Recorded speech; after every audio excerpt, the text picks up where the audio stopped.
no puedo decir nada bueno porque se suma a una lista interminable de tributos que tiene un contribuyente entre nación, provincias y municipios. Estamos totalmente saturados de impuestos.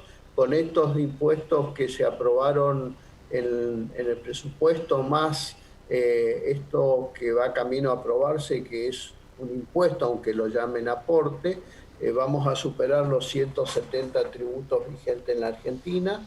Es una enormidad, es una complejidad inusitada trabajar en el sistema tributario, y la verdad es que también pone una carrera de obstáculos a cualquier emprendedor o a cualquiera que quiere realizar inversiones en Argentina.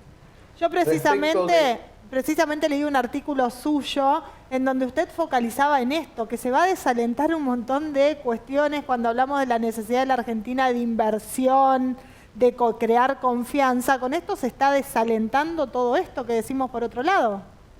es así, Soledad, hay dos puntos importantes que hay que considerar cuando se aprueba un impuesto. El primero es que ese impuesto no afecte ningún derecho constitucional que tienen los contribuyentes. Y desde ese punto de vista, nosotros observamos de que este impuesto va a afectar derechos constitucionales de los contribuyentes, como mínimo el de igualdad, el de confiscatoriedad y el de doble imposición, porque ya existe un impuesto a la riqueza que se llama impuesto sobre los bienes personales, y es un impuesto que se ha repotenciado mucho en las alícuotas en la ley de solidaridad del fin de diciembre del año pasado, con lo cual, digo, hay una doble imposición. Entonces, desde el punto de vista estrictamente jurídico, hay violaciones a la Constitución Nacional. Y desde el punto de vista económico, los efectos económicos que tienen los impuestos, esto es un medicamento que se está poniendo que va en contra de cualquier tipo de recomendación terapéutica a esta coyuntura que estamos viviendo. ¿Por qué?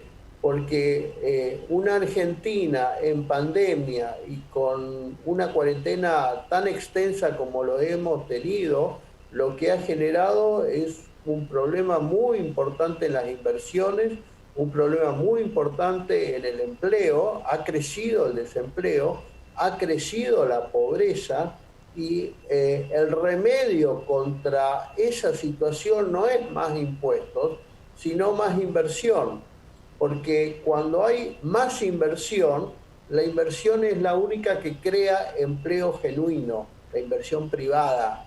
Y esa inversión privada que crea empleo empieza todo un efecto multiplicador en la economía, que genera más consumo, más actividad económica, y eso es lo que permite también tener más recaudación, de esta manera bajar un poco la pobreza, bajar un poco los planes sociales y bajar el gasto público. Pero lo que se está haciendo con lo que se aprobó en forma irresponsable, a mi gusto, por parte de los legisladores que levantaron la mano, lo que va a generar es más pobreza, pero no más pobreza del que tiene que pagar el impuesto. Ese no va a ser pobre.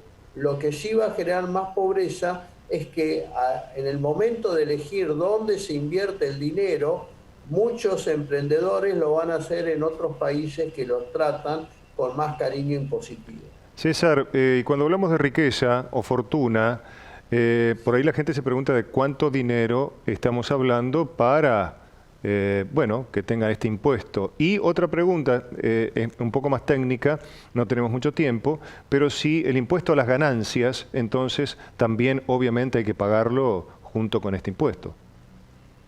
Sí, a ver, el parámetro establecido a partir del cual se paga este impuesto son 200 millones de pesos. Y en estos Entiendo que 200 toda la millones clase política lo va a tener que pagar, César. Esto es por año. si lo tienen declarado, Soledad. Claro, por eso digo. Lo que no está declarado no se paga. Tal cual. Digo, pero respecto de los 200 millones de pesos, yo no creo que sea una cifra muy importante. El temor que genera estos mínimos no imponibles es que si después este impuesto de emergencia se transforma en un impuesto permanente, esos mínimos quedan, se van evaporando con el tiempo y lo que produce es que cada vez entre más gente. Por Claro. ejemplo, el impuesto a los bienes personales nació en el año 91 y nació por 9 años, ya pasaron 30. Bueno, el impuesto al Eh, cheque. no, el impuesto al cheque por un año, pero el impuesto a los bienes personales se llamó también impuesto a la riqueza y fue un impuesto que lo pagaban los ricos en teoría y eran los que tenían más de $102.300. Ahora, ¿qué pasó?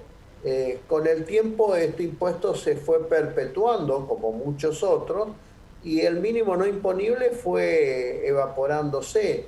Y hoy pagan impuestos a los bienes personales toda la clase media. Tal ¿Por qué? cual. Porque el mínimo no imponible quedó en 2 millones de pesos. Claro.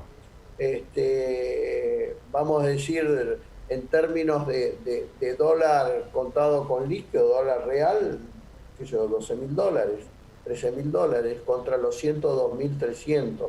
Entonces, esta frontera que se pone de 200 millones de pesos, en la medida que se perpetúe, cada vez más gente va a empezar a pagar. Porque, insisto, no tiene ninguna exención. Pagan por las casas habitación, por los autos, por las empresas, por los títulos públicos, por los depósitos en bancos.